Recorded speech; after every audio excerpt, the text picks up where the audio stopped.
Hello ಆತ್ಮೀಯ ವಿದ್ಯಾರ್ಥಿಗಳೇ, easy grammar ಚಾನಲ್ಗೆ ಸುಸ್ವಾಗತ. ಈ ವಿಡಿಯೋದಲ್ಲಿ ನಾವು 10ನೇ ತರಗತಿಯ ಕನ್ನಡ ಪ್ರಥಮ ಭಾಷೆಯ ಪದ್ಯ 1 ಸಂಕಲ್ಪ ಗೀತೆ ಇದರ ಪ್ರಶ್ನೋತ್ತರ ಮತ್ತು ವ್ಯಾಕರಣಾಂಶಗಳನ್ನು ತಿಳಿಯೋಣ. ಮೊದಲಿಗೆ ಕೊಟ್ಟಿರುವ ಪದ್ಯವನ್ನು ಓದಿ ಅರ್ಥೈಸಿಕೊಳ್ಳೋಣ. ಪದ್ಯ 1 ಸಂಕಲ್ಪ ಗೀತೆ. ಕವಿ ಜಿ.ಎಸ್. ಶಿವರುದ್ರಪ್ಪ.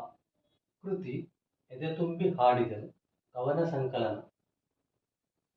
ಸುತ್ತಲೂ ಕವಿಯುವ ಕತ್ತಲೆಯೊಳಗೆ ಪ್ರೀತಿಯ ಹಣತೆಯ ಹಚ್ಚೋಣ, ಬಿರುಗಾಳಿಗೆ ಹೊಯ್ದಾಡುವ ಹಡಗನು ಎಚ್ಚರದಲ್ಲಿ ಮುನ್ನಡೆಸೋಣ.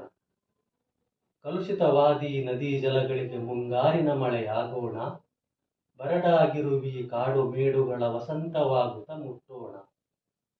ಬಿದ್ದುದನ್ನು ಮೇಲೆಬ್ಬಿಸಿ ನಿಲ್ಲಿಸಿ ಹೊಸ ಭರವಸೆಗಳ ಕಟ್ಟೋಣ, ಮನುಜರ ನಡುವಿನ ಅಡ್ಡ ಗೋಡೆಗಳ ಕೆಡವುತ ಸೇತುವೆಯಾಗೋಣ.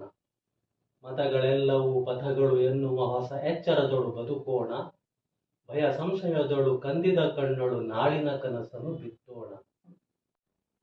ಆತ್ಮೀಯ ವಿದ್ಯಾರ್ಥಿಗಳೇ, ಈಗ ಪ್ರಶ್ನೋತ್ತರಗಳನ್ನು ತಿಳಿದುಕೊಳ್ಳೋಣ. ಅಭ್ಯಾಸ. ಕೊಟ್ಟಿರುವ ಪ್ರಶ್ನೆಗಳಿಗೆ ಒಂದು ವಾಕ್ಯದಲ್ಲಿ ಉತ್ತರಿಸಿ. 1ನೇ ಪ್ರಶ್ನೆ, ಯಾವುದನ್ನು ಎಚ್ಚರದಲ್ಲಿ ಮುನ್ನಡೆಸಬೇಕು?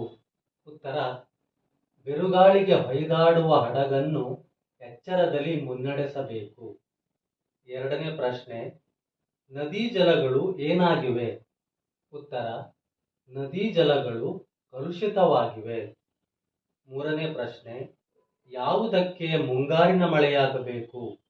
ಉತ್ತರ, ಕಲುಷಿತವಾಗಿರುವ ನದಿ ಜಲಗಳಿಗೆ ಮುಂಗಾರಿನ ಮಳೆಯಾಗಬೇಕು. 4ನೇ ಪ್ರಶ್ನೆ, ಕಾಡು ಮೇಡುಗಳ ಸ್ಥಿತಿ ಹೇಗಿದೆ? ಉತ್ತರ, ಕಾಡು ಮೇಡುಗಳು ಬರಡಾಗಿವೆ. 5ನೇ ಪ್ರಶ್ನೆ, ಯಾವ ಎಚ್ಚರದೊಳು ಬದುಕಬೇಕಿದೆ? ಉತ್ತರ, ಮತಗಳೆಲ್ಲವೂ ಪಥಗಳು ಎನ್ನುವ ಹೊಸ ಎಚ್ಚರದೊಳು ಬದುಕಬೇಕಿದೆ. ಓಕೆ, ಮುಂದಿನ ಪ್ರಶ್ನೆ, ಬಿಟ್ಟ ಜಾಗಗಳನ್ನು ಸೂಕ್ತ ಪದಗಳಿಂದ ತುಂಬಿರಿ. 1ನೇದು ಪ್ರಶ್ನೆ 1, ಸಂಕಲ್ಪ ಗೀತೆ ಪದ್ಯವನ್ನು ಡ್ಯಾಶ್ ಕವನ ಸಂಕಲನದಿಂದ ಆರಿಸಿಕೊಳ್ಳಲಾಗಿದೆ. ಇದಕ್ಕೆ ಉತ್ತರ, ಎದೆತುಂಬಿ ಹಾಡಿದೆನು. 2ನೇ ಪ್ರಶ್ನೆ, ಕತ್ತಲೆಯೊಳಗೆ ಪ್ರೀತಿಯ ಡ್ಯಾಶ್ ಹಚ್ಚೋಣ. ಉತ್ತರ, ಹಣತೆಯ. 3ನೇ ಪ್ರಶ್ನೆ, ಜಿ.ಎಸ್. ಶಿವರುದ್ರಪ್ಪನವರು ಡ್ಯಾಶ್ ಯಲ್ಲಿ ಸಮಾವೇಶಗೊಂಡ ಅಖಿಲ ಭಾರತ ಕನ್ನಡ ಸಾಹಿತ್ಯ ಸಮ್ಮೇಳನದ ಅಧ್ಯಕ್ಷರಾಗಿದ್ದರು. ಉತ್ತರ, ದಾವಣಗೆರೆ. ಮುಂದಿನ ಪ್ರಶ್ನೆ, ಸೈದ್ಧಾಂತಿಕ ಭಾಷಾಭ್ಯಾಸ. ಅದರಲ್ಲಿ ಪ್ರಶ್ನೆ 2, ಕೊಟ್ಟಿರುವ ಪದಗಳ ಧಾತುಗಳನ್ನು ಗುರುತಿಸಿ ಬರೆಯಿರಿ. ಇಲ್ಲಿ ಧಾತು ಅಂದ್ರೆ ಕ್ರಿಯಾಪದದ ಮೂಲ ರೂಪ. ಕ್ರಿಯಾಪದದ ಮೂಲ ರೂಪಕ್ಕೆ ಧಾತು ಅಂತ ಕರಿತೀವಿ. ಓಕೆ, ಈಗ ಪ್ರಶ್ನೆ ನೋಡೋಣ, ಅದಕ್ಕೆ ಉತ್ತರವನ್ನ ತಿಳಿಯೋಣ. ನಿಲ್ಲಿಸು, ನಿಲ್ಲು. ನಡೆಸು, ನಡೆ. ಹಚ್ಚುವುದು, ಹಚ್ಚು. ಮುಟ್ಟೋಣ, ಮುಟ್ಟು. ಕಟ್ಟುವುದು, ಕಟ್ಟು. ಆಗೋಣ, ಆಗು. 3ನೇ ಪ್ರಶ್ನೆ, ಕೊಟ್ಟಿರುವ ಪದಗಳಲ್ಲಿರುವ ವಿಭಕ್ತಿ ಪ್ರತ್ಯಯಗಳನ್ನು ಪ್ರತ್ಯೇಕಿಸಿ ಬರೆಯಿರಿ. ಪ್ರೀತಿಯ, ಪ್ರೀತಿ ಪ್ಲಸ್ ಅ. ಬಿರುಗಾಳಿಗೆ, ಬಿರುಗಾಳಿ ಪ್ಲಸ್ ಗೆ. ಜಲಕ್ಕೆ, ಜಲ ಪ್ಲಸ್ ಕೆ. ಬಿದ್ದುದನ್ನು, ಬಿದ್ದುದು ಪ್ಲಸ್ ಅನ್ನು. ಭರವಸೆಗಳ, ಭರವಸೆಗಳ ಪ್ಲಸ್ ಅ.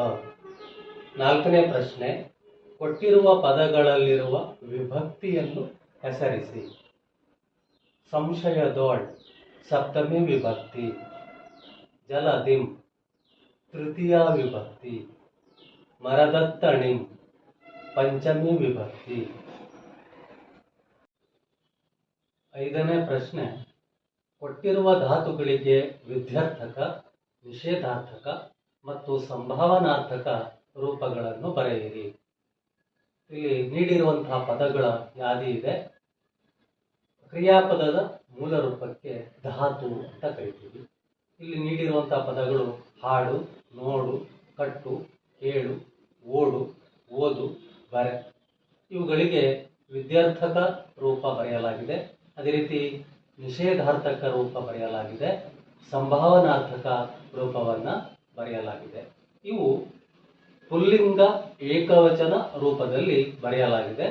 ಇದೇ ರೀತಿ ಸ್ತ್ರೀಲಿಂಗ ಏಕವಚನ ರೂಪದಲ್ಲಿ ಮತ್ತು ಪುಲ್ಲಿಂಗ ಸ್ತ್ರೀಲಿಂಗಗಳ ಬಹುವಚನ ರೂಪದಲ್ಲಿಯೂ ಕೂಡ ಬರೀಬಹುದು.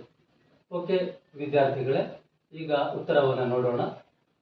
ಮೊದಲನೇ ಪದ ಹಾಡು, ಹಾಡಲಿ, ಹಾಡನು, ಹಾಡಿಯಾನು. ನೋಡು, ನೋಡಲಿ, ನೋಡನು, ನೋಡಿಯಾನು. ಕಟ್ಟು, ಕಟ್ಟಲಿ, ಕಟ್ಟನು, ಕಟ್ಟಿಯಾನು. ಕೇಳು, ಕೇಳಲಿ, ಕೇಳನು, ಕೇಳಿಯಾನು. ಓಡು, ಓಡಲಿ, ಓಡನು, ಓಡಿಯಾನು. ಓದು, ಓದಲಿ, ಓದನು, ಓದಿಯಾನು. ಬರೆ, ಬರೆಯಲಿ, ಬರೆಯನು, ಬರೆದಾನು. ಓಕೆ ಡಿಯರ್ ಸ್ಟೂಡೆಂಟ್ಸ್, ಇಲ್ಲಿಗೆ ಸಂಕಲ್ಪ ಗೀತೆ ಈ ಪದ್ಯದ ಸಂಕ್ಷಿಪ್ತ ರೂಪದ ಪ್ರಶ್ನೋತ್ತರಗಳು ಮತ್ತು ಅಭ್ಯಾಸ ಮುಗಿದಿದೆ. ಈ ವಿಡಿಯೋ ನಿಮಗೆ ಇಷ್ಟ ಆದರೆ ಲೈಕ್ ಮಾಡಿ, ಸಬ್ಸ್ಕ್ರೈಬ್ ಮಾಡಿ. ಧನ್ಯವಾದಗಳು. ಬಾಯ್.